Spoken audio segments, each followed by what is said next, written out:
BRS పార్టీలో వివిధాలంటూ social మీడియాలో రచ్చరచవుతుంది. దీని మీద హరీష్ రావు కామెంట్ చేశారు. దీని మీద మరింత సమాచారం మా ప్రతినిధి జగన్ అందిస్తారు.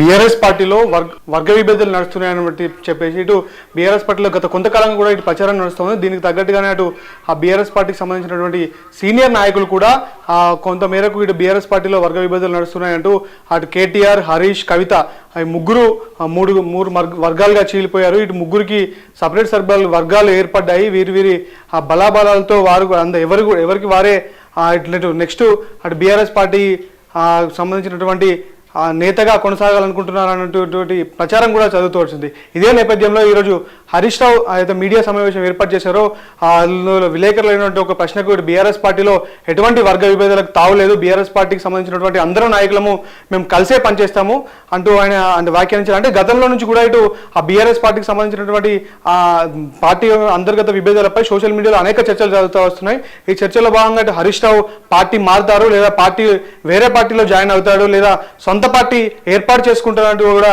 ఆ చర్చలు వచ్చినాయి. దీంతో భాగంగా మొన్నటికి జరిగినటువంటి రజతోత్సవ సభ కార్యక్రమంలో కూడా బీఆర్ఎస్ పార్టీకి సంబంధించినటువంటి హరీష్ రావు అంటే ఆ పార్టీకి సంబంధించినటువంటి ఆ కార్యక్రమంలో చురుగ్గా పాల్గొనకపోవడము, దానికి సంబంధించి ఆ పార్టీలో ఏర్పాటు చేసిన ఫ్లెక్సీల్లో ఆయన ఫోటో లేదంటూ కూడా అటు హరీష్ రావు వర్గానికి చెందినటువంటి కొంతమంది నేతలు కూడా నిరాశకు గురయ్యారు.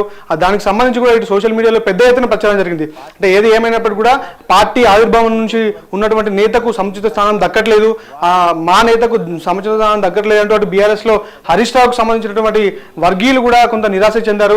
అంటే దీనికి సంబంధించి ఇటు సోషల్ మీడియాలో తీవ్రంగా అంటే ఆ సభ తర్వాతనే ఇటు హరీష్ రావు తన వర్గంలో ఉన్నటువంటి ఎమ్మెల్యేలు తీసుకొని వేరే పార్టీలో జాయిన్ అవుతాడు, లేదా వేరే పార్టీని ఏర్పాటు చేస్తారు అంటూ కూడా పెద్ద ఎత్తున ప్రచారం జరిగినటువంటి నేపథ్యంలో ఇటు బీఆర్ఎస్ సంబంధించినటువంటి కొంతమంది నేతలు కూడా ఏదైతే పోలీస్ స్టేషన్ లో ఫిర్యాదు చేయడం కానీ ఇటు డీజీపీకి కూడా స్వయంగా హరీష్ రావు ఫోన్ చేసి ఏదైతే సోషల్ మీడియాలో జరుగుతున్నటువంటి దుష్ప్రచారాన్ని కట్టడి చేయాలంటూ కూడా ఇటు హరీష్ రావు చెప్పినట్లుగా ఈరోజు మనకు వివరించారు. అంటే దాంతో పాటు ఏదైతే బీఆర్ఎస్ పార్టీ పెట్టినప్పటి నుండి అంటే బీఆర్ఎస్ పార్టీ ఆవిర్భావం నోటి నుంచి నేను కేసీఆర్ వెంటే నడిచాను, కేసీఆరే నా నాయకుడు, కేసీఆర్ ఏది చెప్తే అదే నేను పాటిస్తాను, కేసీఆర్ చెప్పిన ప్రతి మాటను తూచ చెప్పకుండా నేను పాటిస్తానంటూ కూడా అంటే హరీష్ రావు వ్యాఖ్యానించిన నేపథ్యంలో మరి ఇంకో మాట కూడా అంటే రేపు పొద్దున ఒకవేళ కేసీఆర్ కనుక కేటీఆర్ కు పార్టీ బాధ్యతలు అప్పచెప్తే నేను కేటీఆర్ దాన్ని స్వాగతిస్తా, కేటీఆర్ వెంబడి నడుస్తా అంటూ కూడా వ్యాఖ్యానించడం. అంటే దానిలో ఉన్నటువంటి మర్మం ఏంటి అంటే రేపటి రోజున కూడా రేపు కేసీఆర్ ఏదైతే ఉన్నారో బీఆర్ఎస్ కి సంబంధించినటువంటి పార్టీ పగ్గాల్ని కేటీఆర్ కి అప్పచెప్తారా, ఒకవేళ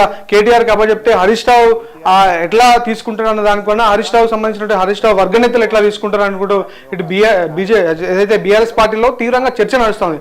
అంటే ఒకవైపు ఇటు బీఆర్ఎస్ పార్టీ పగ్గాలు హరీష్ రావు చేపడతాడు, హరీష్ రావు చేపడితేనే బీఆర్ఎస్ పార్టీ సత్తా చాటగలుగుతుంది, వచ్చే ఎలక్షన్ లో కూడా అయితే ప్రతిపక్షాలకు ధీటుగా వెళ్ళగలుగుతుంది అంటూ చర్చలు జరుగుతున్న నేపథ్యంలో ఇటు బీఆర్ఎస్ అదే ఏ హరీష్ రావు అయితే పగ్గాలు చేపట్టాలని అటు ఆయన వర్గానికి సంబంధించిన నేతలు అనుకుంటున్నారో అదే హరీష్ రావు ఒకవేళ కేటీఆర్ కనుక ఆ పార్టీ అధిష్టానం కేటీఆర్కి పగ్గాలు అప్పచెప్తే నేను దాన్ని స్వాగతిస్తా, కేటీఆర్ వెంట నడుస్తా, ఎట్లాగైతే కేసీఆర్ వెంట ఇన్ని రోజులు నడిచానో ఇప్పుడు కేటీఆర్ వెంట కూడా నడుస్తా అనడం అంటే ఒక తీవ్రమైనటువంటి ఈ వాక్య ఇటు ఆ బీఆర్ఎస్ సంబంధించినటువంటి నాయకుల్లో చర్చకు దారితీసింది. బీఆర్ఎస్ సంబంధించిన నాయకులు కూడా ఇదే విషయంపై చర్చ చేసుకుంటారు. అంటే రేపటి బీఆర్ఎస్ పార్టీ నాయకత్వం అంటే రేపటి బీఆర్ఎస్ పార్టీకి అధినాయకుడు కేటీఆరే అంటూ కూడా అటు బీఆర్ఎస్ పార్టీకి సంబంధించినటువంటి కార్యకర్తలు కూడా అనుకుంటున్న పరిస్థితి ఉంది. ఇవన్నీ వ్యాఖ్యల నేపథ్యంలో హరీష్ రావు మాత్రం పక్కాగా ఒక విషయాన్ని అయితే మనకు చెప్పినట్టు మనం అర్థం చేసుకోవచ్చు. ఏదైతే నేను బీఆర్ఎస్ పార్టీని వీడను, బీఆర్ఎస్ పార్టీలోనే ఉంటా, ఇటు కేసీఆరే నా నాయకుడు, బీఆర్ఎస్ నా పార్టీ, ఈ పార్టీలోనే నేను ఉంటా, ఈ పార్టీకి అంటే మొదలైన నుండి తుది వరకు ఈ పార్టీలోనే కొనసాగుతా అంటూ కూడా దానిపై బీఆర్ఎస్ సంబంధించినటువంటి నేత హరీష్ రావు క్లారిటీ ఇచ్చారు. సో మీరు అన్నట్టు కేటీఆర్ గారికి నాయకత్వం అప్పచెప్తే స్వాగతిస్తాను, డెఫినెట్గా ఐ కోఆపరేట్. ఒక కార్యకర్తగా హరీష్ రావు పార్టీ నిర్ణయాన్ని, కేసీఆర్ నిర్ణయాన్ని ఎప్పుడైనా శిరసా వహిస్తాడు తప్ప గీత దాటే వ్యక్తి కాదు.